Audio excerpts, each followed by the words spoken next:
Let's kick off. Right. Well, thanks so much for everybody for tuning in to this episode of LoftTalk this morning. Kind of myself, Liv, and James, we're going to be running through kind of what the recent Google API Content Warehouse leak was, kind of what happened and what it means for people working within digital PR and content marketing and SEO.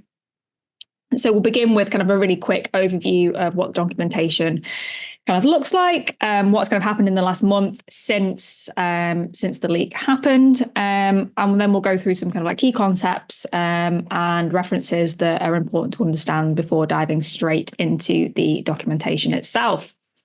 Now, if you've got any questions whilst we're running through things, then feel free to pop them in the chat, and we'll kind of go through them as and when relevant. We'll try and keep it to about half an hour. But this is a 2,500 page document. So if we do end up kind of running over slightly and you need to kind of duck off when we get to the half an hour mark, then this whole session is being recorded and will be available on the Digital Loft websites afterwards. So with that, shall we get cracking? We shall indeed. We shall indeed. Let's do some introductions. James, I'll hand over to you first. Hi everyone. I'm James, Managing Director, founder of Digital Loft. Looking at these Google leaks is something that I put not too much time, put a lot of time into it when the leak came out. Over the past, what I've been doing SEO, 14, 15 years now. And one of the things that I believe any SEO should be doing is looking into how Google works, and beyond just the ranking factors that SEOs discuss, understanding patents, understanding any documentation that Google share. I still to this day stand by the fact that the Google Quality Rating Guidelines is probably the most important document anyone working in SEO or in complementary sectors should know inside out. So when this documentation came out, I spent way too many nights at 1, 2 a.m. Diving into it. But I think, we've uncovered some real gems in this in terms of what it means for digital PRs and SEOs. Liv?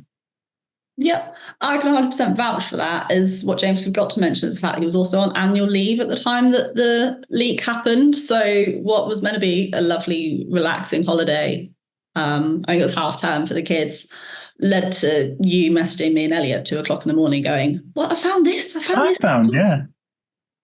It was quite a week, wasn't it? Yeah. It was quite a week. But yes, I'm Liv. I am SEO lead here at Digital Loft. So yeah, SEO and also the links in with digital PR is my absolute big old passion. And I think, like James said, like the week that we had that leak was a really, really exciting time. And I think it definitely sort of like reignited something for all of us. It got our proper little nerdy SEO brains out there, and it really got us excited of this is actually a really amazing opportunity for us to really dive into what Google knows, what Google stores data on, and work out what kind of conclusions we can draw. And I think the month that we've had since of the amazing conversations that we've been having with clients and the testing and things that we've begun to implement, and even more of the sort of deep dives that we've done, has been really, really exciting time.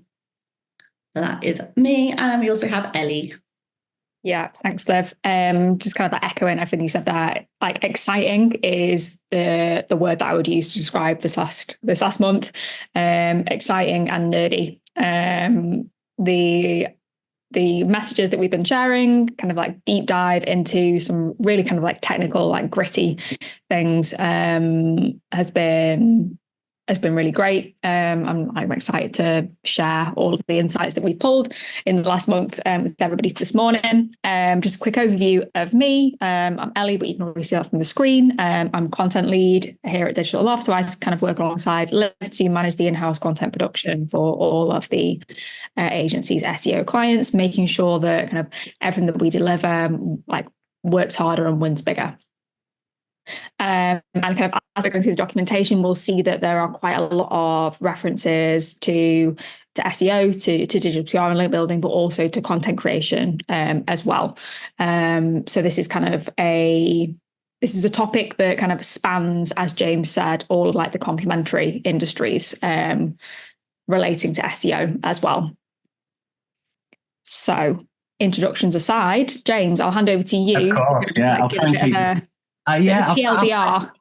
I'll try and keep this brief. I think most of the people here are probably aware that about a month ago now, I think we all in the UK woke up to Twitter going nuts with this massive Google leak. And what this came from was Mike King and Ram Fishkin essentially revealing that they'd been shared data around the documentation from Google's Content API. Now, it took a bit of time, I think, as anyone could sort of agree with, that when we see these things, there's always that little bit of a doubt. Is this real? Is this worth seeing? Is this anything that we don't already know? I think that's the big one, and I think as SEOs, we have to really approach anything like this with a little bit of sort of skepticism on what are we actually looking at here. And I think it became very, very clear from reading Mike's post, Ram's post, that this was a genuine leak that had been shared. This was 2,500 modules or pages, 14,000 attributes. It is deep, a hell of a lot of information. Some of it not related to Google search at all. Some of it's related to YouTube. Some of it's related to the map pack. So obviously what that sort of prompted us into was looking at this really initially through a lens of digital PR, link acquisition, content. I've spent a decent chunk of my career focusing on the link acquisition side of SEO. So really, it started with looking, okay, what can we learn here, but also what can we confirm? In digital PR, there's a hell of a lot of myths. There's a lot of things that we're not necessarily all in agreement on. One of the big ones being what relevance means and what it doesn't mean, whether or not we should be earning links from overseas markets, different languages. And the great thing is that all of these things are within the documentation. Now, Ellie, if you can just jump forward. If we then look at what the documentation is, this is effectively API documentation. Some of this is very complex. Some of it goes deep into needing to have a bit of a computer science background or understanding to know what some of these things mean. We will talk through some concepts such as topic embeddings, effectively how Google is looking at relevance. Quite probably expectedly, some of these things took us a little bit of time to understand, one, what they mean, two, what they could mean in the context of Google search, and actually starting to really bring these different modules together. The reality is that now Google is relying so heavily on machine learning, on ranking systems. I think long gone are the days where we just have a series of ranking factors. Google is, as Google has continued to move towards machine learning, they are systems now that work together. What we don't know from this documentation is what Google is and isn't using. But we have indications. So around PageRank, as an example, we know that, in the documentation, we are told that the original PageRank has been deprecated and replaced with PageRank NS, which we'll talk about very, very soon. So there's lots of hints, lots of ideas in there.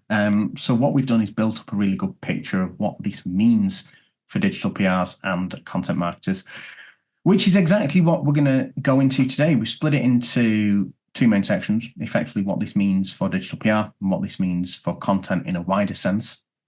And more than anything, it gives us a handful of key takeaways and things that we can take into our work as digital PRs.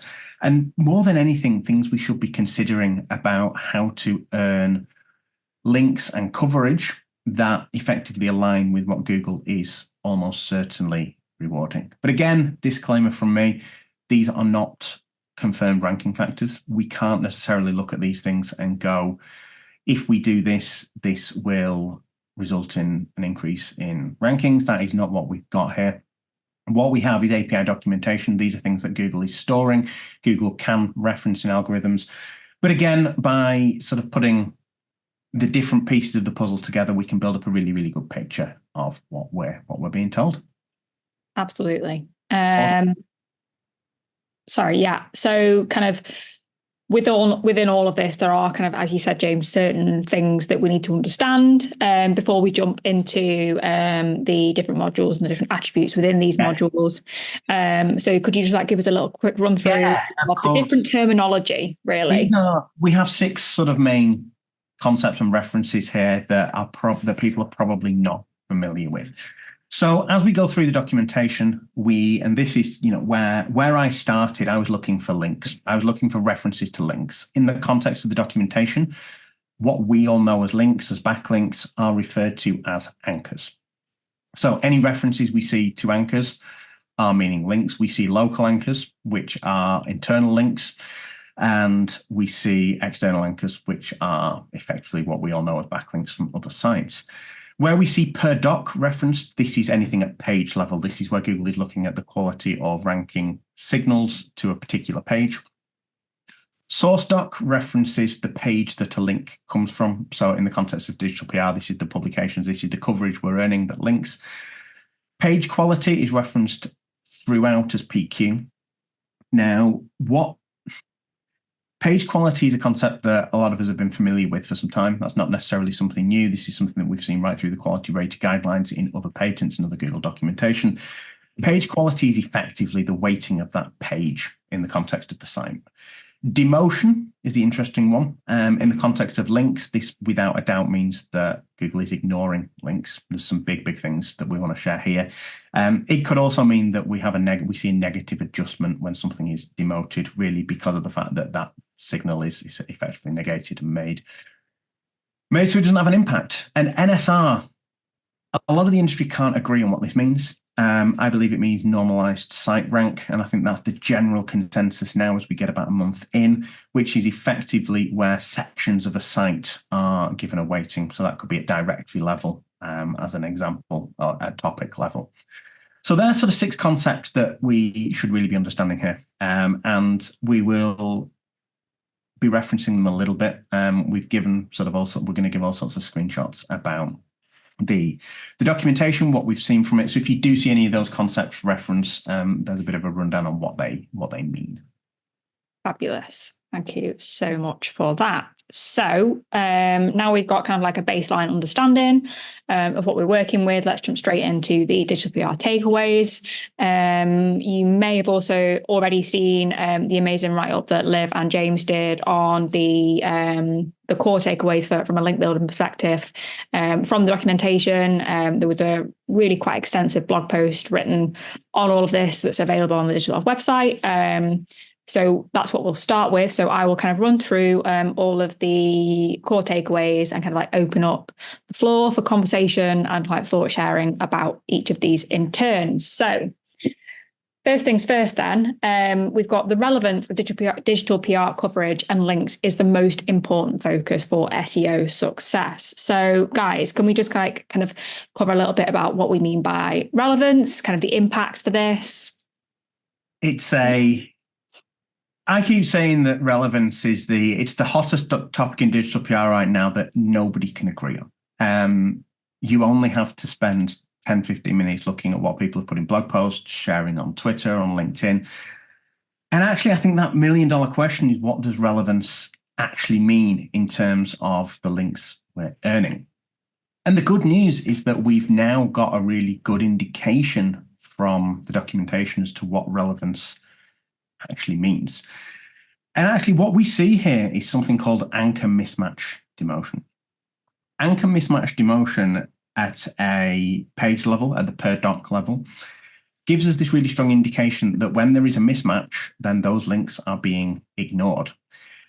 Now, what does this mean? Well, we know that this means that there's a mismatch between the source and the target. And actually, when we start to cross-reference with other modules and attributes, this strongly indicates that it's a relevance mismatch.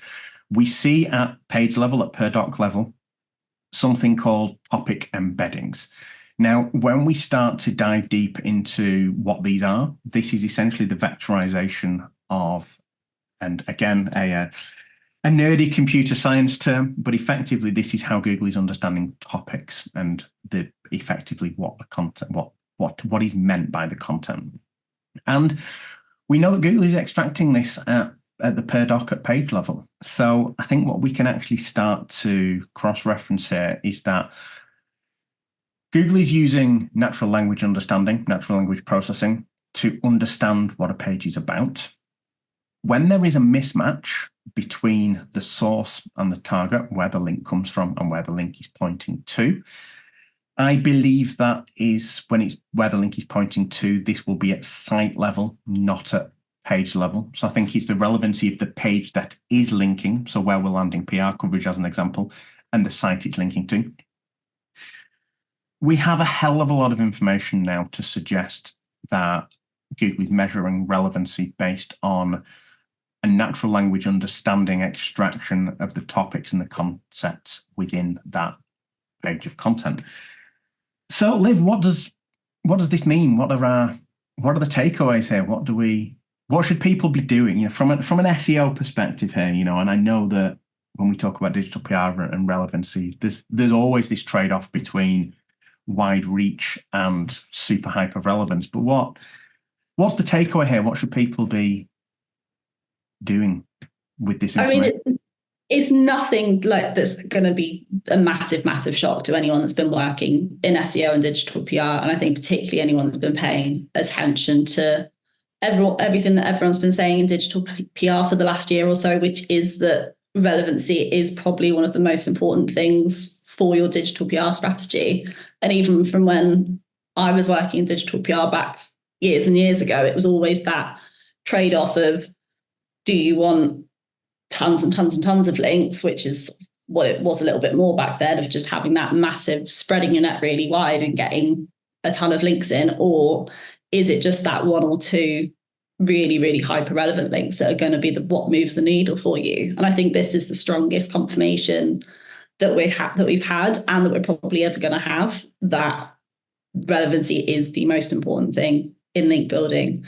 And you could be casting your net far and wide and getting links from here, there, and everywhere, but if it's not topically relevant to you as a site, then it might not be doing absolutely anything at all. So it's about prioritizing those efforts of having the most hyper targeted outreach lists. I think that's something that I've been recommending to people in PR, is really looking back at your outreach lists and thinking, what sites and what kind of pages and what kind of journalists am I reaching out to? Are they relevant? Is this going to be the kind of coverage that moves the needle from an SEO perspective? Yeah, and I think, you know, on a flip of it, you know, I think, you know, one of the questions I've been asked a couple of times now is what's the danger of irrelevant content that's effectively irrelevant links? And I think, you know, my take here is, you know, so there's a bit more here about, you know, go and explore what topic embeddings are. If you need a bit of a helping hand in the context of it, go and have a look. You use ChatGPT. One of the things that it's great for is helping to understand sort of complex concepts in a simple way. But I think a worst case scenario here from a link perspective is that Google is ignoring the links. And I think, you know, the reality is, if Google is ignoring links and they are being funded somehow, whether that is links being bought in sort of traditional tactics or earned with digital PR, which again, you know, there's investment into an agency, into time, into resources. The reality is that irrelevant links, and what we don't know is how far this sort of sphere of relevancy goes, which is why I strongly believe this is being looked at a site-wide level, not at a page-by-page level. Because then you get into this thing of, you know, what if it's a homepage being linked to? What if it's an internal page? You know, I genuinely believe that what we're seeing here is that Google is comfortably ignoring and very capable of ignoring links that sit outside this sort of sphere of topical relevance. And ultimately, if links are being ignored, then they are not contributing to growth. So I guess we can say they're an absolute waste of resources, whether that's time, whether that's money. And I think, you know, what we're seeing here is that if we ever needed justification that as an industry we should be moving away from a model of KPIing digital PR activity on numbers alone, we should be moving towards relevancy. A handful of relevant links is almost certainly going to have a much bigger impact than 20, 30, 50 irrelevant links. And I think, let's be realistic, when there is a link KPI involved, sometimes that is a number based. There is always that, okay, well, do we have to step a little outside of relevancy to hit that? And I think, as marketers, as digital PRs, as SEOs, we have almost this responsibility to say, okay, we are seeing documentation here that suggests that relevancy is the key focus. And if that means hyper relevance and closer and tighter relevance, but less volumes, then it's the overall impact. So I think, one key takeaway here is that this is just another piece of evidence that as an industry, we need to start moving away from number-based KPIs and start to looking at sort of hyper relevance. Yeah, 100%.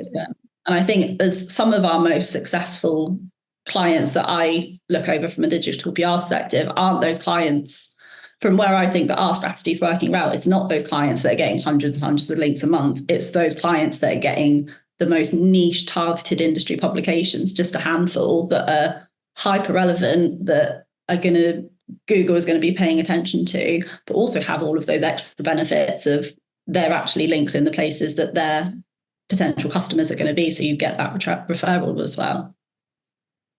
Absolutely. It boosts ROI on all fronts, doesn't it? 100%.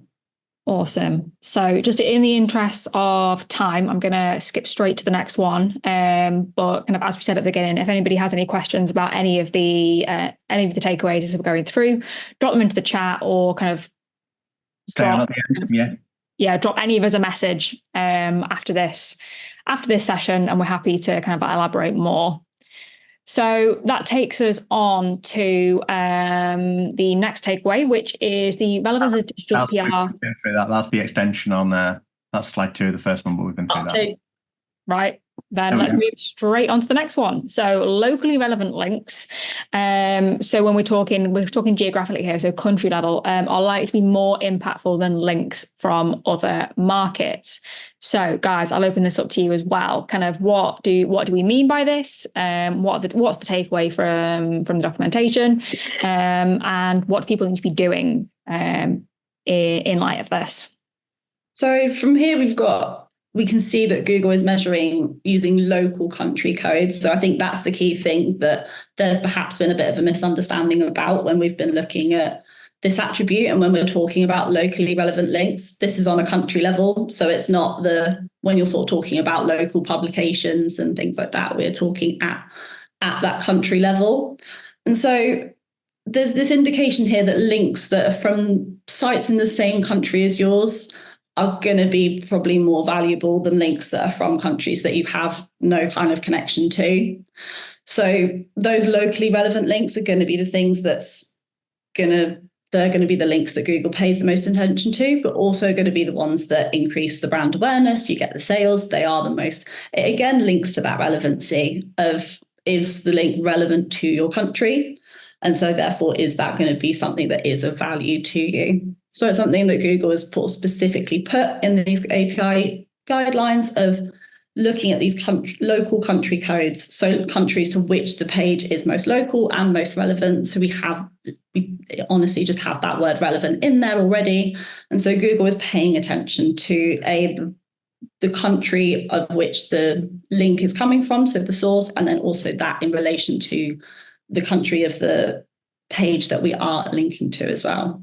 So James, what do we think that means? What do we pay? I think how are we adjusting? It comes back to that age-old discussion. I mean, if we step back 5 or 6 years, I think there was always this: do we, don't we go for widespread coverage, which often ended with a lot of international coverage, versus staying within English, certainly English language, or sort of UK specific. And I think there is this, again, there's a trade-off. And I think, I've always said for a long time that strategies have to adapt to the sort of life cycle stage of a site, so where they are in their growth journey. So I think, on a brand new site, there is ultimately that huge link gap where you have to build some authority. And I think, I don't believe for a minute that sites that come from other territories are being demoted or are completely worthless. I don't believe that for a minute.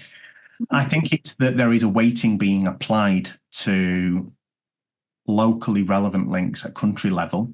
And if we start to dig deeper, there are other references to globally relevant sites. So when we see sort of globally relevant sites, I believe that is your sort of international news publications. So I think, there is this argument between what's locally relevant, what's relevant, but is still relevant to multiple countries. Interesting here, we see referencing countries to which the source page is local most relevant, which again backs up this theory that it's very, very possible that a page coverage can be relevant to more than one territory. Again, certainly at a global level. I think the key takeaway here is that when we look at it from a user perspective, and I think we should be looking at pretty much everything from a user perspective nowadays, that locally relevant links at country level they're more likely to increase brand awareness, they're more likely to result in sales, to clicks. There's a closer affinity with the user. So I think, when we look at it from a perspective that moves away from links, it makes sense. And we know Google is trying so hard to reward user signals. So I think my take is that, don't discount, certainly don't think that international links as they were for a UK brand, as an example, are completely worthless. But I think, the majority of a link profile should be, or the majority of links earned should be coming from UK or that country specific, if you're in the US, from the US. And I think, that's the key takeaway here. Again, it comes back to that. Should we be focusing on relevancy? Relevance, not just at a topic level, but also a geographical level. Should we be focusing on relevancy? Should we be focusing on volumes? I think, yes, if you want a campaign that earns 1,000 links, without a doubt, 500 of those are going to come from overseas. It massively explains why I think, I've worked on probably 10 plus super viral campaigns over the last 5-6 years. We're talking 1,000 links plus in a week. Everyone ends up disappointed. Everybody, it's expected when you land 1,000 links that you're going to see an overnight spike in SEO visibility, or you're going to see a massive surge in sales. It rarely happens. The most successful digital PR activity I've ever seen is where there's consistency of relevancy month after month. And I think really this backs that up, that, it's nice to go, this campaign earned 1,000 links, but if 50, 60, 70% of them are coming from overseas, I think the fact is that they're not having the same impact and value, which is why I think, a smaller number of topically relevant, locally relevant links and pieces of coverage from within the same country are absolutely what's having an effect here. Absolutely, yeah. Am I all right to move on to the next? Of course you are. Point, Liv? Yep, fabulous. So kind of still kind of working within this kind of the weighting element of backlinks, of external anchors. We've got links from pages with traffic hold more weight. And we can see kind of in the documentation that Google has these 3 indexing tiers: high, medium, and low. And click data is used to define which indexing tier a page sits within. So Liv, James, as we've done already, kind of like a little quick run through of what the documentation says in relation to this, what the takeaways are, and what people should be doing. Yes, this is a fun one. I like this one. So yeah, like you said, we've got the 3 indexing tiers that links belong to. So we've got that low, medium, and high tier. And it's based on a couple of factors, including the click data. So that's a really interesting takeaway that we've had, which we'll go into a little bit more later, of how exactly Google is using click data in various elements of its ranking systems and machine learning. But we have that click data, which defines what indexing tier a page is sitting within, and therefore what the quality is. So another thing that we found really, really interesting is that it said that fresh content immediately was going into that high quality tier. So there's another takeaway that we have within the content section, is the freshness of your quality of your content really, really matters. But it's interesting. So we could have no follow links, which, as much as we know that they are no follow, Google have confirmed time and time again that there is benefit to them. No follow is not sort of that absolute. So you could be getting no follow links from really high quality tier sites. So those are pages that are getting traffic, news sites that are really fresh, that have plenty of clicks and all of that, and click engagement, that do pass value. But likewise, you could also get something that you thought was a great link, but if it's in that lower quality indexing tier, you might see absolutely no value passed from that whatsoever. So obviously we do not know what indexing tier every single page of the internet is in. That we would love that. So James, how do we work with that, and how do we factor that into? Yeah, so I think the big one is that, the big one to take away from this is that no follow links from high quality tiers are without a doubt passing value. Again, we all know that a couple of years ago, Google changed no follow from being a directive to a hint. So Google can choose to ignore the no follow tag. So ultimately, this means that, this just backs up digital PR. It backs up why digital PR is such an impactful tactic compared to things like guest posting, link insertions, those sort of old school tactics that aren't necessarily focusing on high quality news sites. And I think really that, so number one is that this in itself backs up digital PR as a tactic. But I think looking at the fact of traffic, this is ultimately about the traffic that the site gets, not, yes, the page, but site-wide as well. And I think what we have to remember, that I think we'll cover in a couple of moments, is that it has been confirmed that Google is using Chrome data as well. So this isn't just traffic coming from search. This could be traffic, sites and pages getting traffic from social, from email, newsletters.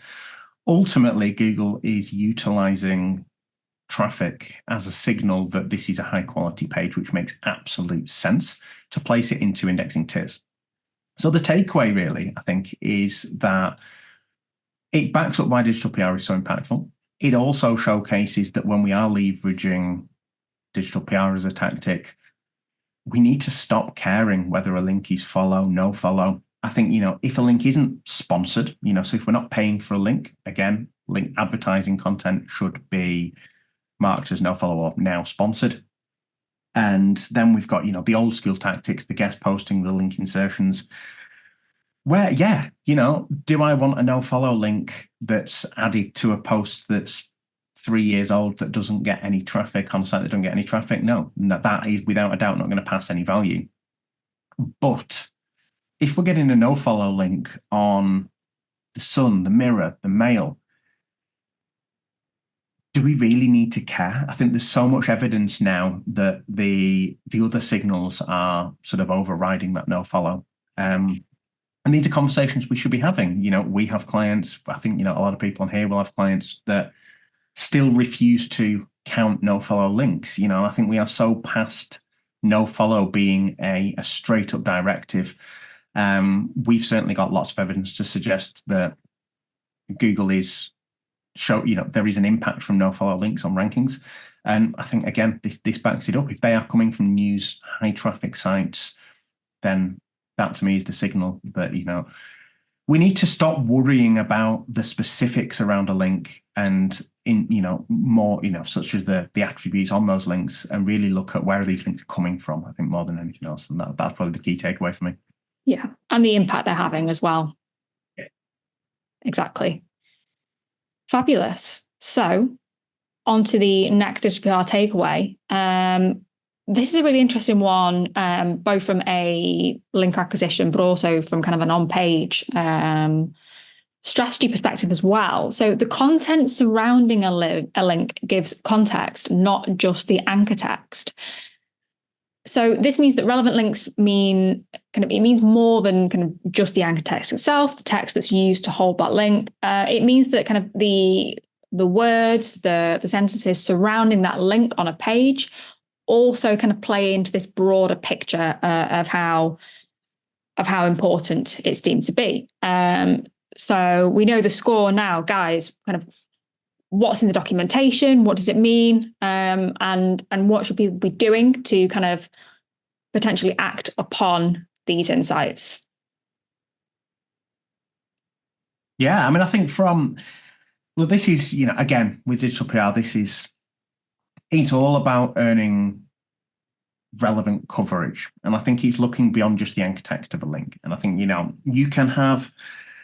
I think one of the conversations that I've had in the past and questions I've had in the past is people saying, okay, well, if we are getting links in content that's maybe not massively relevant, but we're getting links with a relevant anchor text, maybe their brand name is a relevant anchor text to what they do, is that still sending the same signals? And I think what this backs up is that it is not just the anchor text. And again, this goes in line somewhat with things like exact match domains being less impactful than they once were.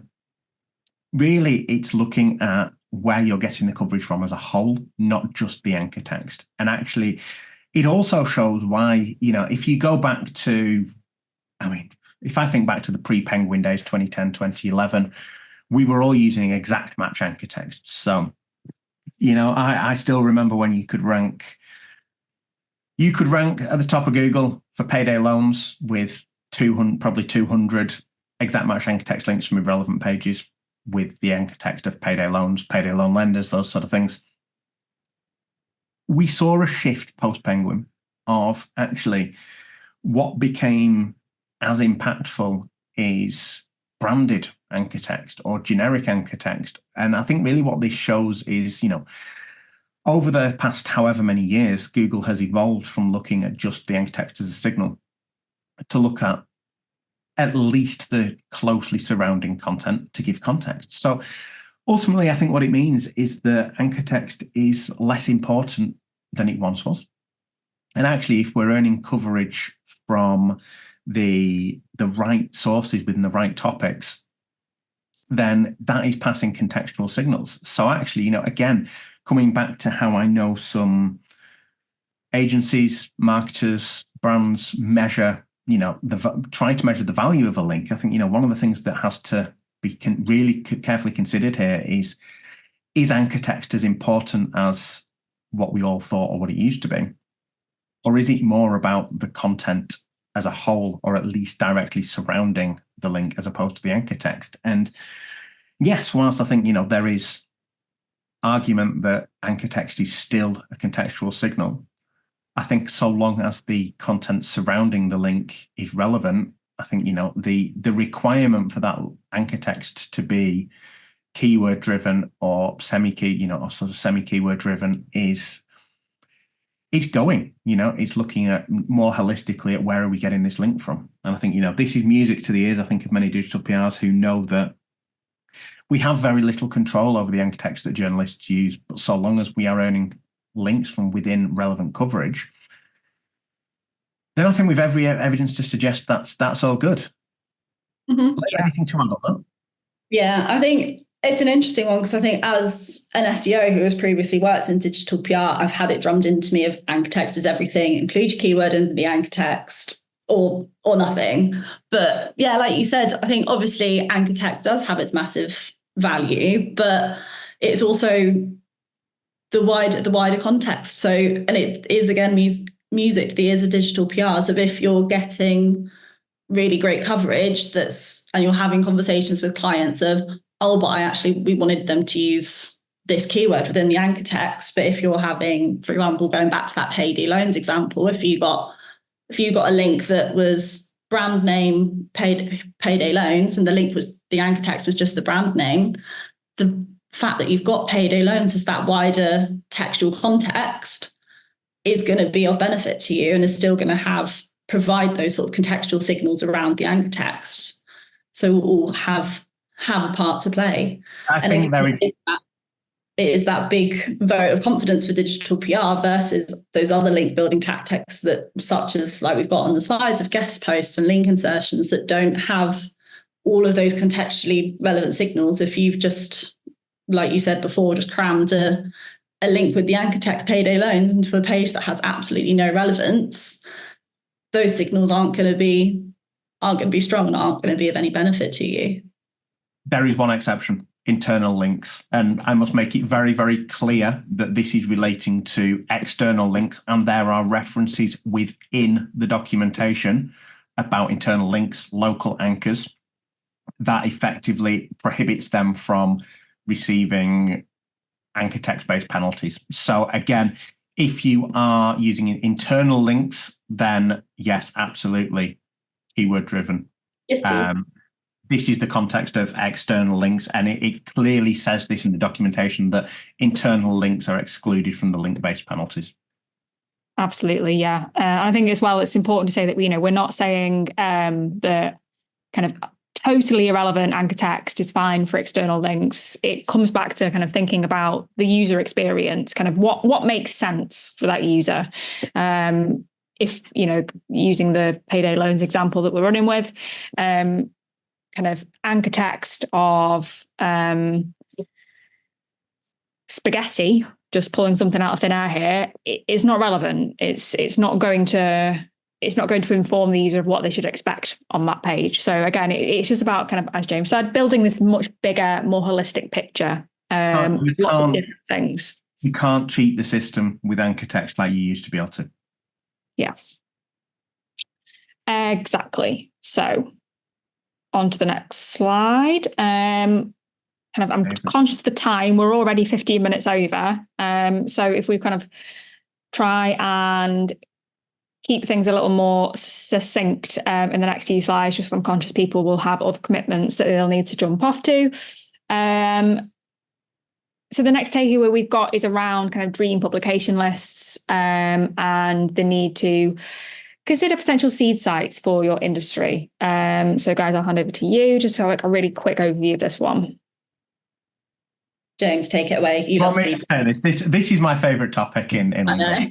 This is my favourite topic. Seed sites they are not talked about enough. What we have in here, and I wrote some content about this end of last year. So I was really excited to see in here the confirmation that PageRank in its original form has been deprecated. It clearly says in black and white, the original PageRank patent has been deprecated and is no longer used. It has been replaced with PageRank NS, PageRank Nearest Seeds. Seed sites are effectively a set of trusted sites where Google is utilizing as a set of trusted sites that it then looks at links and the proximity to these. Go and have a look at a blog post I wrote on the Digital Loft blog end of last year about seed sites, and there is so much digital PRs can learn from this. Effectively, every industry has its own set of seed sites. Google defines them as shards. Those shards are topics.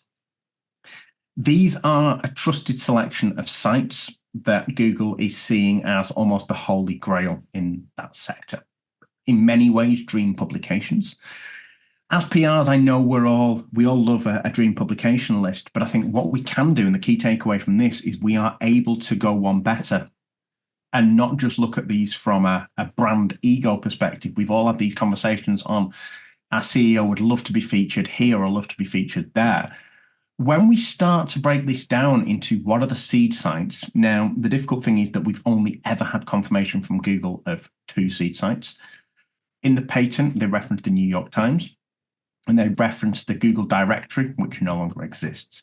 So in terms of live sites, the only site we know is the New York Times, but we do know some of the characteristics that these sites have. They are effectively every industry's most trusted sites. In an ideal world, you want to be earning links directly from them, but the closer a link is to those sites. So if you are earning a link from a site that is itself linked to from a seed site, you are sort of one step removed. Again, looking at digital PR as a tactic, we want to be looking at how we can earn links from these seed sites. No, we don't know the seed sites, but with a bit of common sense and a bit of understanding the patents, we can build up a really good picture of what type of sites these are. If you're in travel, for an example, it is going to be things like Lonely Planner. It is going to be things like CN Traveller. It's going to be things like Travel and Leisure, those top, most authoritative publications. And then look where they're linking out to. Again, we've got the tools, we've got the data to start to build almost our own link graphs for each sector to go, if we start a crawl there, how far away are we? And we can start to build this into our dream publications lists. But the biggest topic, I think, that from a digital PR crossing over with SEO perspective is layering things like this and this level of understanding into our strategies to justify why we're chasing links on certain publications. And if we can get them on these seed sites, these authoritative publications, then without a doubt, we are feeding what the current PageRank algorithm is looking to reward. Absolutely. So I think this takes us nearly to the end of the digital PR links, and just kind of as quite a nice summing up of what we've spoken about. Within the documentation, we can see that there's like clear indications that digital PR really needs to be an ongoing activity. It's not a one-off tactic. It's a long-term strategy. So guys, kind of, what is it in the documentation that tells us this? Kind of the takeaway is quite clear. Digital PR needs to be this longer term commitment rather than a one-off. But just give us a few insights into this. Yeah, 100%. I think it links to a point that I made earlier of Google is specifically tagging this fresh content, and there's a big emphasis on the freshness of content within the documentation, and that includes the content that your links are coming from. So links from newer pages look like they are weighted more strongly than links that are coming from older pages. So for example, if you were doing digital PR consistently 5 years ago and you've not been getting links from that fresh, relevant, up-to-date content, Google is going to be aware of that and Google is going to be noticing. And there's also reference to this newly published content, which it calls fresh docs, being a special case. And when we were talking about those high, medium, and low quality indexing tiers, fresh docs go straight into that high quality indexing tier. So chasing links from that really high quality, relevant, up-to-date content that's been freshly published and is going to be getting clicks, traffic, bringing you that referral traffic. It all very much links together, and those are going to be the kind of links that you really, really want. Anything to add, James? No, nothing to add from me on that. Amazing. So that brings us to the end of the digital PR takeaways. Again, I'm conscious of the time that we're already kind of closing in on the hour mark. So as we kind of go through the content takeaways, I will try and run through these with a lot more speed. If anyone does have any questions, pop them in the chat. I have been replying to some. We've already had 4 or 5 in. I've been replying to them as we go through. So if anyone does have any, just please pop in. Yeah, absolutely. And I kind of, as we said at the beginning as well, if anybody has any specific queries or kind of like follow-up questions about any of the takeaways that we mentioned here, just reach out to us directly on LinkedIn, and we're more than happy to kind of like have direct conversations with you on any of these. So first things first, traffic and engagement signals matter a lot. We've got the, in the documentation, we've got this module, the quality and nav boost click signals module. James, I know this is one of your kind of, I say in a really nerdy way, favorite modules from the documentation. So just kind of give us a really quick TLDR of what this means. And then we'll dive into some of the takeaways and action points. At top level, it means that Google bullshit us all for so many years. Google has said for so long that they do not use click data at all. We got wind of this in the antitrust trial last year, that Nav Boost and Glue are 2 systems that are using clicks. Now, what we now also know is that they are using Chrome traffic data as well. Again, applying into at one level the indexing tiers, but also, we see things like, unicorn clicks, a subset of clicks associated with an event from a unicorn user. Now, I still haven't made my mind up what that means, but we see things like last longest clicks. So, this is what we've all talked about in terms of things like dwell time. Interestingly, we don't see click-through rate mentioned. We don't see dwell time mentioned, not in the ways we've all talked about it for years. But these are without a doubt those things. Good clicks, clicks, bad clicks, longest clicks, impressions, and all the metrics are there to calculate things like click-through rate. And I think ultimately what it means is that a result that is ranking highly on the SERPs in prominent positions that does not get clicked is the signals to suggest it's a low quality result. Exactly, yeah. And I mean, for action points from that, it comes down to kind of really, really being critical of the metadata that you've got on your pages, analyzing whether it's working as hard as it possibly can to drive traffic to your site from the SERPs, testing, kind of seeing what has the best click-through rates for you, and then also kind of like optimizing when users actually land on the page to keep them there. Really encouraging people to explore a page, click through onto another page by, creating really high quality, engaging, satisfying content, that we've all heard so much about in kind of helpful content updates and quality rated guideline documentation in recent years. So kind of, as you've already been through this is just kind of like a reinforcement of things we know, and kind of providing proof that, like James says, we know that Google has chatted quite an amount of BS over the last few years, but it's definitely really great intel for us to take forwards to use when we're optimizing content. Anything to add on that one, Liv, or? Nothing there for me. No, nothing. Right, fabulous. We'll speed through to the next one then. So this is kind of one of my, I'm somewhat biased in this, kind of coming from a content background, but this is one of my favorite modules from the documentation. It's surrounding the content needs to demonstrate the effort that's gone into its creation.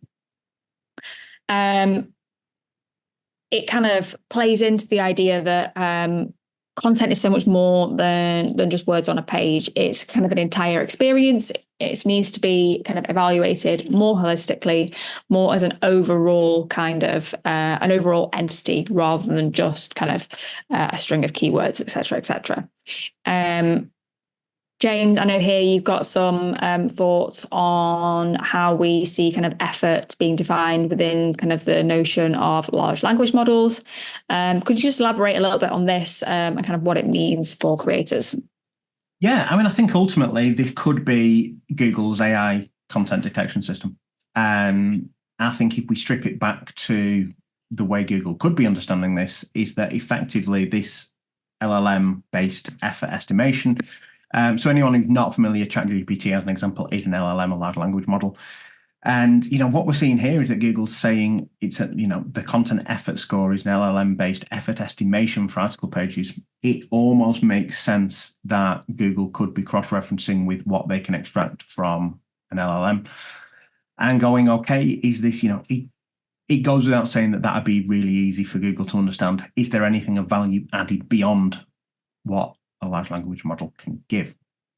Liv, what are your thoughts on that in terms of how we can differentiate content? Because I think, what I'm also fully aware of is that it's very, very possible to produce content that is produced by a human, but that is only on par with what would be created by an LLM. And I think that's the difficult one. That's the one where I sort of, start to question things, but also what I really genuinely believe is why so many sites got hit by the helpful content update.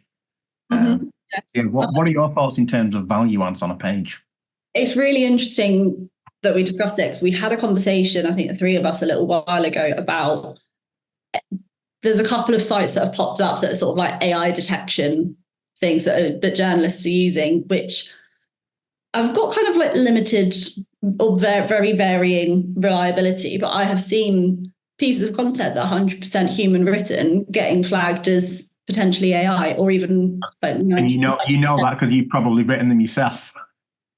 It wasn't me. Yeah. It's something that journalists are using a lot, and it's something that we've come up against. So it's why might those sort of systems, even though they aren't 100% reliable, be flagging human written content as AI, and that's because a lot of content that perhaps have been hitting the helpful content update could have very easily been written by AI, even if it wasn't. So it's about having those value adds and thinking, what elements can I add that 100% ChatGPT could never add in? So it's things like including quotes from your internal experts. I will go on a whole EEAT ramble about this, of speaking to the people that are within your company of what are the trends that people aren't really talking about? What extra value have we got to add? What insights do you not think people are talking about enough? Have you got top tips, any extra information that you can share?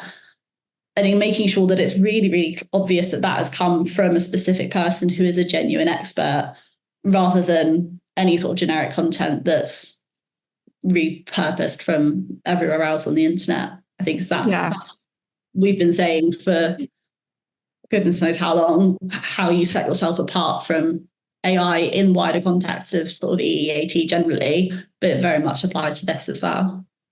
Exactly. Yeah. It comes down to the idea of not trying to match what other people are doing. It's trying to move the conversation forward. It's kind of putting that genuine human thought, that genuine kind of human attention into a topic, into an issue, and thinking, okay, this is what everybody else is saying, but what expertise can I lean on? How can I move this debate forwards? How can I share something that other people aren't sharing? That's what really is going to kind of set yourself or your clients' kind of online presence apart from everybody else.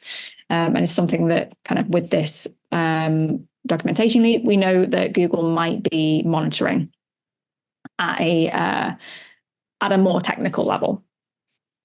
So on to the next one. And this is something that we have kind of touched on already with the kind of whole idea of link relevancy and kind of keeping a backlink profile fresh and up to date. But we also know that this now applies or potentially applies to kind of the document, the page level as well.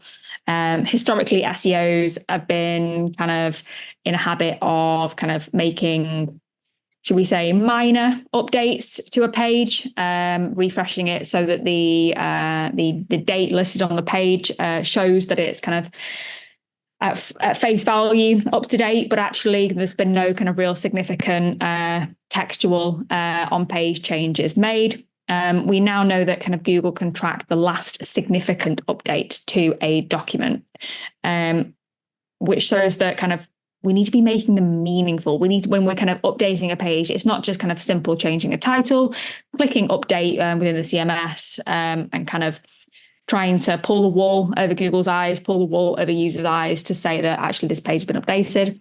We need to actually be deep diving into it, kind of cross-referencing what is on that page already against kind of new research, new information that's come out, questioning whether actually it's still relevant, whether it's still helpful, and asking what we can add, what we can maybe need to take away, what we can extend, what we can enhance to make sure that actually this content is fit for purpose with kind of for current audiences, that it's still kind of, like I've said, leading the conversation rather than just meeting the standard of everybody else.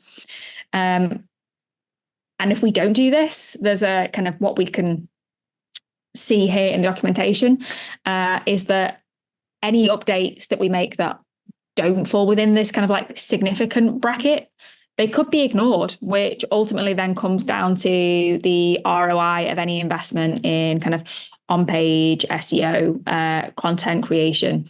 If we're putting resource into making updates that actually aren't having any impact, we might as well just not be making them. Have you got anything to add on this, James? I think the only thing really to add is that, I think there are times when we need to update things that are maybe not significant. So as an example, changing the dates in a title tag from 2024 to 2025. I think it's not avoiding making these smaller changes if you need to, if there's a reason. I certainly don't think anyone's being penalized, punished, or anything like that for it. It's more so this tactic of, okay, we can change the date on our page once a month and we will send freshness signals. For content to be considered fresh, and we know that freshness to a certain extent, is a ranking factor, or at least a signal. We know that there is query deserves freshness. And for certain queries, fresh content is favoured. Now, I think one of the key things here is that if you are just making small edits that maybe they need to be made, I think it's that, they're just not being reconsidered as freshness signals. And that content isn't almost going back in to be reevaluated. It is effectively being seen as the same piece of content it was without that change. But I think, the biggest thing from me, and Liv, I know we've had a big conversation about this, is in one of the modules, we see date unreliability info. We know, because members of the Google team have spoken about this on LinkedIn and Twitter with people, that if your dates do not stack up, that is a negative trust factor. So Google is choosing to effectively flag certain sites as being untrustworthy with their dates. Again, don't change the dates of your content because you think it's a ranking factor, because you think it gets you a freshness boost. I think we've got everything here to tell us that sites that do that are being flagged as unreliable with their date. Now, I don't think it will give a penalty, but I think what it probably could do is give a bit of okay, this site is not going to benefit from freshness boosts, things like that. Yeah, it's definitely, you're not doing yourself any favours, which calls into question, what's the point of doing it ultimately? Fabulous.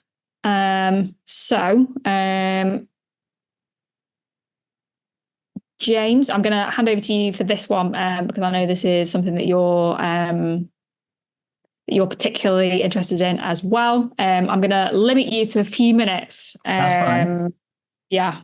Yeah, it's fine. I mean, essentially, we know that Google is measuring the topicality of a site, and we see references to site radius and a site focus score, how much of a site is focused on one topic. And I did a quite large study the other month into the impact of the helpful content update on travel publishers. One of the key things that I saw there was that sites that deviated from their key topic area were more likely to be hit by the helpful content update. So travel sites that had decided to stray off into entertainment content, as an example, were far more likely to get hit and to hit by a much greater extent by the helpful content update.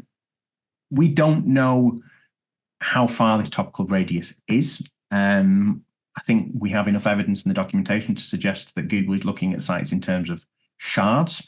So actually, the question that, as we've got here, about news sites, they cover a broad range of topics. They are then broken down into smaller shards and sites.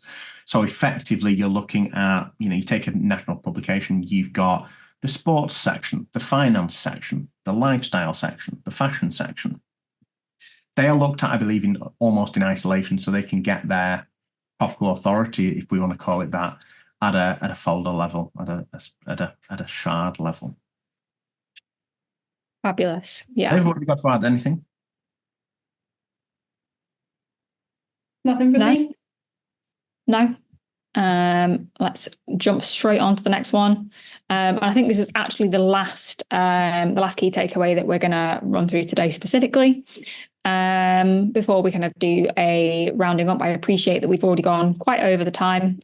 So thanks everybody that's still here. Awesome. So the last takeaway that we have from like a content and on-page perspective is less actually about the text itself and more the images that are on your site at a document, at a page level. So we can see several modules throughout the documentation that reference image quality and image defects. Defects being whether an image is blurry, noisy, dark, faint, or images that have kind of text laid over them, text within them, so such as an infographic, that might be too small for a user to read. And within the attributes, we can see that Google can, potentially is, tracking the presence of these defects and potentially then using these defects to evaluate a page quality and how helpful, how satisfying it's going to be for the user. So a key takeaway to this, and kind of like going back to the kind of the bigger picture narrative that we've been speaking about in this session, is that kind of SEOs and marketers need to be evaluating content more holistically. They need to be thinking about user experience more than just the actual information that's on the page, but how easy, how enjoyable that information is to consume. Using keywords is obviously a really important element of any effective SEO strategy. But pages need to be viewed more as just the words. They need to be kind of seen as an entire experience. Images need to be high quality. They need to be relevant to the content that's on the page. And kind of accessibility elements also need to be kind of put really under the microscope.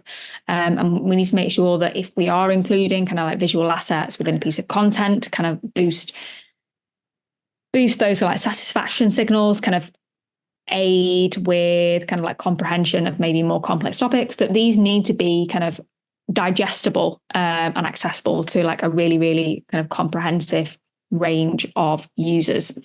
I think that's all I have to say on this module. Did you guys have anything you wanted to add? Not on this from me. No. Not on this from you guys? No, nothing. Right then, fabulous. So we have put in a couple of questions at the end of this session. Let's do really quick fire answers. Yeah. One sentence only. James, you're first. What surprised you the most in the documents? The fact that Chrome data is being used in addition to click data. Fabulous. Liv. I was going to say how quick the SEO community is to jump to conclusions, but I feel like that's a bit salty. That's a good one. People were very quick to jump to conclusions about the fact that Google has a specific measure for site authority, which it previously said it hadn't done. Although we've had a lot of conversations about this, and we don't think that it is anywhere near the kind of site authority or page authority metric that Moz has. So I think if people were honing in on that, which a lot of people did, I think it was the first thing Mike King mentioned in his article, and everyone went, oh, page authority. We need to take a bit more of a deeper dive into what exactly that might mean, because I don't think it's anywhere near the Moz metric. Google has PageRank, which aligns with the Moz and Ahrefs metrics. Yeah. That was more than one sentence anyway. It was one long sentence. I'll let it slide. And what about you, Ellie? What about me? Okay, sorry. I'll go back a slide then. I think what surprised me most was the extent of the documentation was perhaps most surprising. The extent of what that we now know Google can monitor and then potentially does monitor. I wouldn't advise anybody to read the entire thing front to back because it's very long. So yeah, I think that would be what surprised me the most. But then going on to question 2, beyond what's surprising, what's the number one thing that you'd recommend people take away from the leaked documentation? James, I'll go to you first. The number one thing people should take away from the documentation is that relevancy matters even more than people think, and we need to be using this as a measure beyond link numbers alone. We need to be looking at relevance, and if that means link numbers are lower, then so be it, because I think we will ultimately see much, much stronger impact on rankings, traffic, and revenue as a result of doing so. Amazing. Liv? Title tag testing. That's the number one action that I think people should be taking off the back of this. I think it confirmed everything in the documentation, confirmed what an important system Nav Boost is, which I think we've known since the antitrust trials last year. Making, I think, A/B testing for title tags to see the impact on clicks and rankings is probably the most actionable thing that for me that's come out of this. Yeah. And I think that is very similar to kind of my number one takeaway as well, just testing in general. I think what's really important to remember with this is that we don't have any concrete confirmation that any of these are actually used firmly within ranking systems. This is just information on what Google can, in theory, track. And we also don't know about the weighting of any of these things either. So ultimately, it's down to us to digest it, take from it what we can, and then put tests in place, like you just said then, Liv, to see actually what the impacts are in practice for our sites, for our client sites. So yeah, testing. Test like your site depends on it. Brilliant. Well, I think we are done. If anyone does have any questions, please feel free to drop them in the chat. Otherwise, we're all on social. You'll find us on LinkedIn, on Twitter. Please feel free to reach out. We will share. I've got a few questions asking if we'll share the deck. We will share the deck round with attendees later on, and we will get the recording uploaded to YouTube and shared as well. Amazing. Right, well, I think enough of time. So thank you very much, everyone, for joining. Yeah, thank you so much. See you for the next Loft Talk.